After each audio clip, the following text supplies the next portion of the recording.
Hello, I'm Carl Grossman. Here in New York City, in the building over there, the 92nd Street Y in Manhattan, there's been an absolutely super important conference today on the Fukushima Daiichi nuclear disaster, nuclear power in general, and also the implications of the Fukushima disaster for nuclear power in the United States.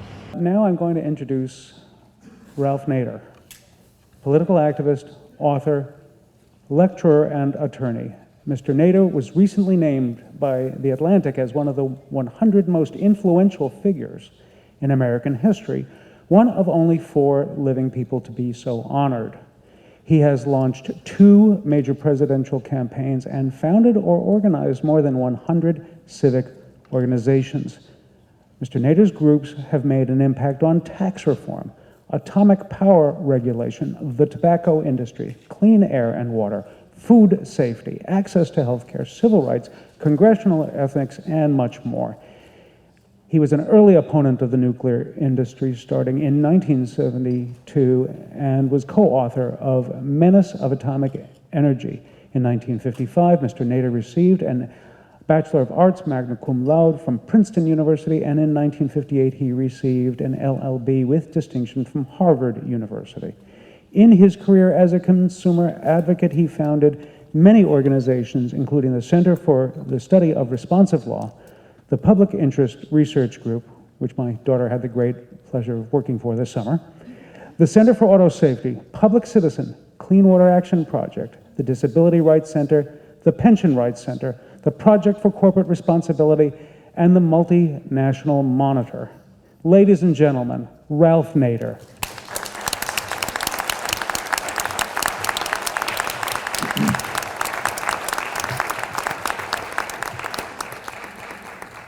Thank you very much, Mr. Gowley. And thank the groups in California and New York for making this, this possible.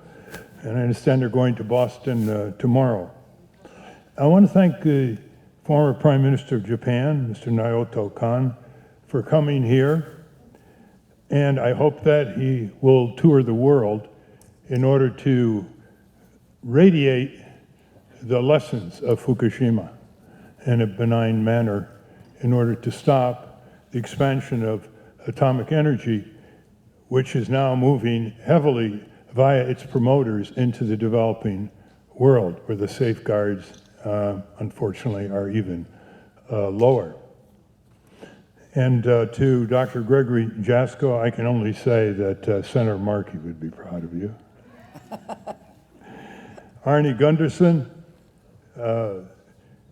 represents the best in engineering, which is to foresee and forestall. And Peter Bradford, when Peter was with us right out of law school, I told an associate, "You're looking at the next governor of Maine," some years hence. But our rancid political system has a brilliantly effective way of driving out good public figures and replacing them with rascals. Now, I don't want to be redundant, and I know a lot of good material has been presented today, but I do want to go through some of the experience here so we can understand what's behind the pressure historically for nuclear power. In 1963, I spent a summer at the Oak Ridge National Laboratory, where I was first introduced to nuclear power to produce electricity. And the place was full of engineers and physicists who kept handing my questions between each other, specialties. And I asked them, what's the worst that could happen? I always approached any new technology with that fundamental question. What's the worst that could happen? And they could never tell me. All they could tell me were the risks were vanishingly small and the defenses in depth were formidable. Those were the jargons of the time. What was interesting about that in the mid-60s is that the projection for nuclear power was extremely ambitious. The Atomic Energy Commission predicted that there would be 100 nuclear plants in California alone by the year 2000. That's about 1 for every 11 miles on the coastline. But what happened in the meantime was two interesting developments. One, we held mass training exercises in 1973-74 in Washington, D.C., where people from all over the country, near existing plants or proposed nuclear plants, came to learn about this industry, learn about how they could participate at the design stage and the construction stage, to learn about evacuation plans, to learn about what they were never taught in school and never told by newspapers, never informed about just how much radioactivity is in a 1,000-megawatt plant, which is hundreds of times more than the radioactivity from the Hiroshima bomb. Those people went back home and they organized the resistance to nuclear power. There hasn't been a single nuclear plant ordered, licensed, and placed in operation to produce electricity since the mid-70s. The analog to that effort was Wall Street. Nuclear power increasingly became uneconomic, and Wall Street would not fund it without more and more government supports and guarantees. Nuclear power arose out of a group of scientists and engineers who harbored more than a reasonable guilt complex for the uses of their knowledge in producing the atomic bomb. And out of World War II, this guilt complex transferred to a hope that there would be atoms for peace. In 1952, President Truman's Materials Policy Committee issued a report saying that the country should go solar, and by 1975, 2/3 of all residences would be solarized. Unfortunately, 2 years later, under President Eisenhower, the country decided to go nuclear under the Atoms for Peace program. Some of our most brilliant scientists and engineers were behind that effort, coming out of the horrors of Hiroshima and Nagasaki, which were deliberate targeting of civilians, to use the military's phrase in World War II, in order to, quote, terrorize the population and reduce the morale in the countries that attacked us. Just think of that. To terrorize the population. That's where that guilt complex came from. And there were many, many discussions privately between these scientists and engineers who came out of the Manhattan Project about how they could redeem themselves in the Atoms for Peace. I remember as a youngster being told that there would be a little bit of a atomized gadget in cars and you'd never have to fill up your cars with gasoline. Nuclear power was told to be too cheap to meter by a government official. We must remember one thing here. The uranium mines, the uranium radioactive tailings around those mines,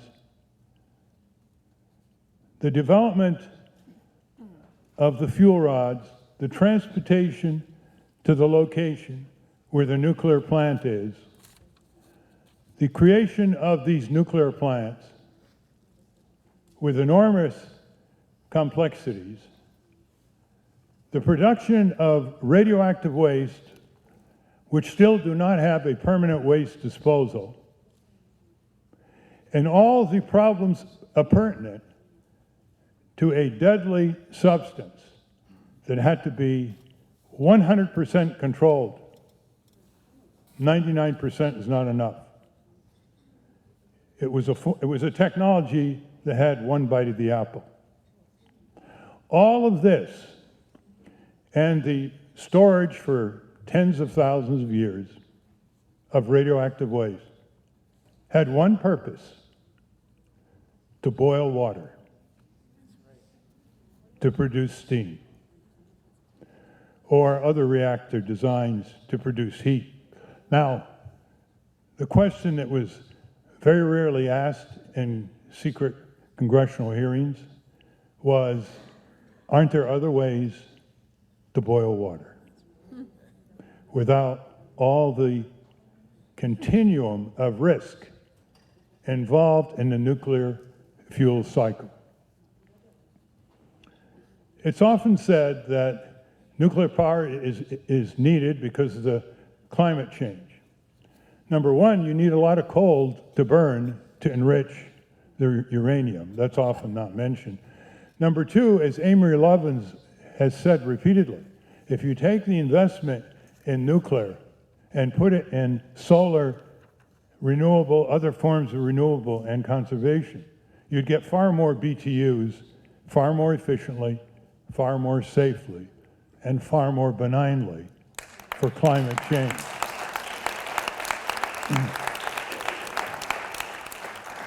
We must remember that the price we pay for nuclear power up front, we pay as consumers and as taxpayers. Tens of billions of dollars have gone into developing the science, the technology, the operating applications of nuclear power paid by you, the taxpayers. That does not show up on your electric bill. We're dealing here with a silent, cumulative form of violence that does not leave empirically sensitive traces until it's too late. Therefore, it puts the public off guard. In comparison with a fire, we know what to do. We flee the fire and/or try to put it out.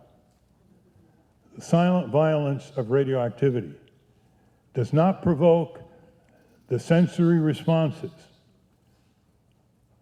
in order to activate better choices. I find that the arguments against nuclear power are overwhelming. The answer is we've never had a Class 9 meltdown in the United States. You had a very serious one in Chernobyl, where now there are hundreds of square kilometers uninhabitable, except for the wild animals and the rodents and a few birds. Villages and towns evacuated. You have Fukushima, which continues to boil up its tragic results. In our country, we had a number of close calls inviting the metaphor of playing Russian roulette with the American people and the land of our country. In the 1960s, the Atomic Energy Commission issued a report which said that a Class 9 meltdown in one nuclear plant could contaminate, quote, an area the size of Pennsylvania, end quote. Is this the kind of gamble we want to take in order to boil water when there are so many other superior ways to meet our energy needs, as Peter Bradford and others earlier today have pointed out? My list of charges against nuclear power, all of them begin with the letter U. Nuclear power is unnecessary, uneconomic, unsafe, uninsurable, unevacuable, unfinanceable, unaccountable, and undemocratic.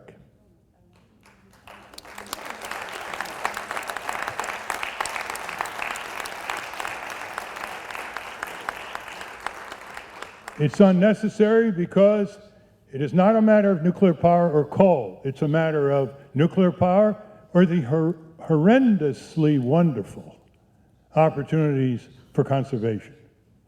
We waste well over half of our energy in the United States, even by comparison with Western Europe. By comparison with realizable, practical technology, we probably waste over 2/3.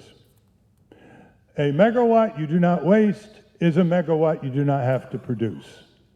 We must never forget that the fastest, quickest, cleanest, most efficient, most job-intensive, most decentralized form of energy today is not to waste it. Whether it's retrofitting buildings, motor vehicles, lighting, heating, air conditioning, industrial engines, and so on. The other alternatives are clear. Finally, solar is coming into its own. Wind power is creating more BTUs worldwide now than nuclear. And we are seeing a fast rising local industry called rooftop solar installation, led by many, many jobs being created in California and spreading around the country. Nuclear power is uneconomic because, first of all, we pay for it in many ways beyond just the electricity bill. We pay for it, as I said, with tax dollars. We pay for it in many other collateral ways that an economy has to adjust to such a dangerous industry. National security ways, for example. It's uneconomic by the admission of the industry itself, as Peter Bradford pointed out. You're beginning to see cancellations of the recent new proposals to build nuclear plants, Florida being one. Georgia may not be far away, but in both those states, consumers were required to pay up front for the cost of the nuclear plant before a shovel hit the ground. I'll get to that in a moment. It's uneconomic because Wall Street says it's uneconomic. Warren Buffett says nuclear power is uneconomical. Wall Street will not lend utilities money to build a nuclear plant without just about 100% loan guarantee from Uncle Sam, you the taxpayer. Nuclear power cannot meet market tests. This has always intrigued me, why the Tea Party right-wing free market Milton Friedman types would not come out against nuclear power. Because it's basically government-guaranteed industry. One reason, of course, is the political and economic power of a government-guaranteed industry, funneling big money to politicians and, in effect, convincing those who need convincing on other than rational grounds that there's no alternative to nuclear power. It's unsafe. It's unsafe because of earthquakes, because of human error, because of malfunctioning equipment, because of sabotage. Every nuclear plant is a national security peril. It's unsafe because there's no place acceptable by the local population to store the waste, low-level waste, high-level waste. Spent fuel rods are piling up next to nuclear power plants. A clear target for sabotage, if not seismic exposure. It's uninsurable from the beginning. The government had to pass the Price-Anderson Act, which in effect said that the insurance companies would not insure nuclear power. Therefore, apart from a fractional bit of insurance, the great bulk of economic risk from a nuclear power accident would be on the taxpayer's back. That's the meaning of Price-Anderson, which is renewed every decade or so. It's unevacuable, and this comes to Indian Point. Any nuclear plant that does not have a live drill to make sure that its evacuation plan is anything other than a fantasy plan cannot be allowed to operate.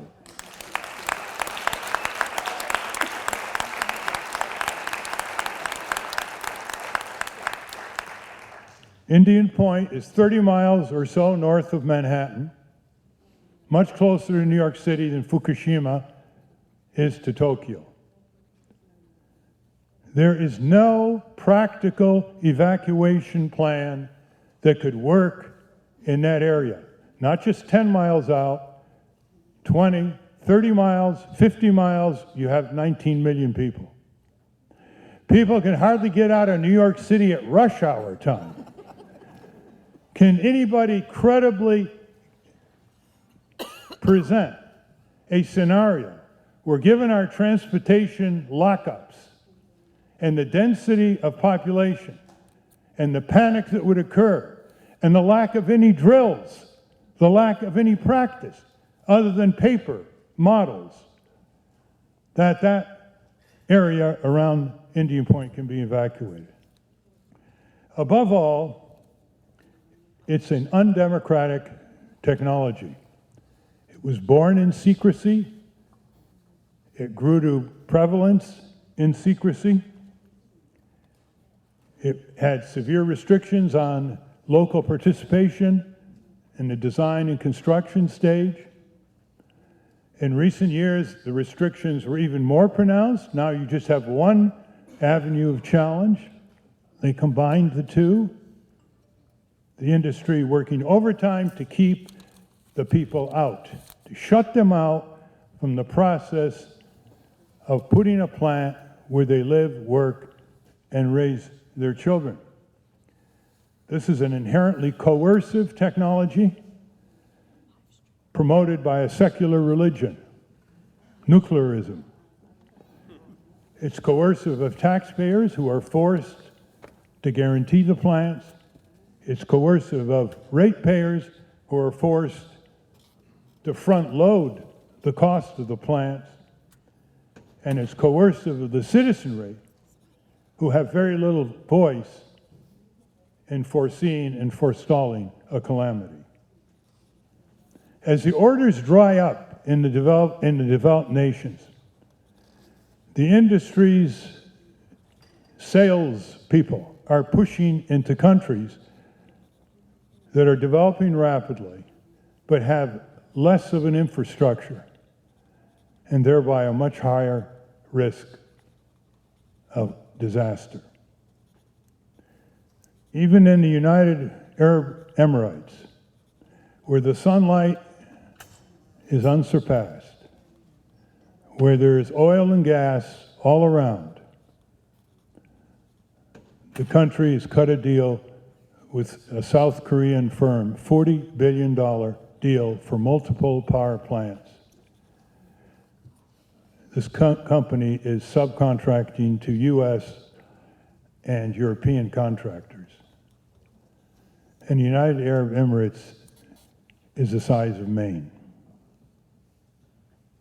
That's not a very stable area of the world. They're being built in India. Already, radioactive waste has been dumped into the ocean for years. The safeguards are not anywhere near what they should be in those densely populated areas. So the cause of stopping nuclear power for all these and other reasons is a great one, because in its place it will usher in the future forms of energy for the planet Earth, which are renewable, all forms of solar energy, and energy efficiency at a level that engineers have been telling us is possible, practical, cost-effective for many, many years. And we haven't been sufficiently listening, although there have been significant advances in energy conservation. Some of you may have seen that movie, On the Beach, which dealt with the effects of a nuclear bomb. There needs to be another movie. It's called On the Hudson, Indian Point. The way to arouse people around Indian Point is to repeatedly demand a real-life drill for the evacuation plan they're supposed to be putting in your local libraries and making public. And not just 10 miles around, where there may be 280,000 people, but go out 20 or 30. I believe it was Chairman Jasko who recommended that Americans evacuate 50 miles away from Fukushima. 50 miles means over 18 million people. And I have one more plea. Find a very rich person, whether it's a billionaire or a mega millionaire, and I understand there are quite a few of them in the New York City area. Sit down with those people, one at a time. Show them the kind of materials, the presentations that you've seen today. Give them a sense of posterity. Give them an opportunity to move from their success to their significance, and have them fund a major mobilization of the greater New York City area to shut down Indian Point and begin rolling back nuclear power throughout the country. So you can meet the people who, in California, who are rolling it back out of that state. The great point about this meeting and others is that you see people who were once viewing nuclear power as promising. But as Alfred North Whitehead said, they kept in their mind options open for revision. We haven't seen enough scientists in the nuclear industry who can keep, quote, options open for revision, end quote. Although there have been a number of Nobel laureates like Henry Kendall and Alfvén from Sweden who did keep options open for revision and oppose nuclear power. But that's what we have to ask for. More people out of the industry, out of the NRC, out of the Department of Energy, basically saying, there's a better way, there's a safer way, there's a more environmentally benign way, there's a more respectful way for the land and for our descendants, if only to keep our descendants from cursing us. Thank you.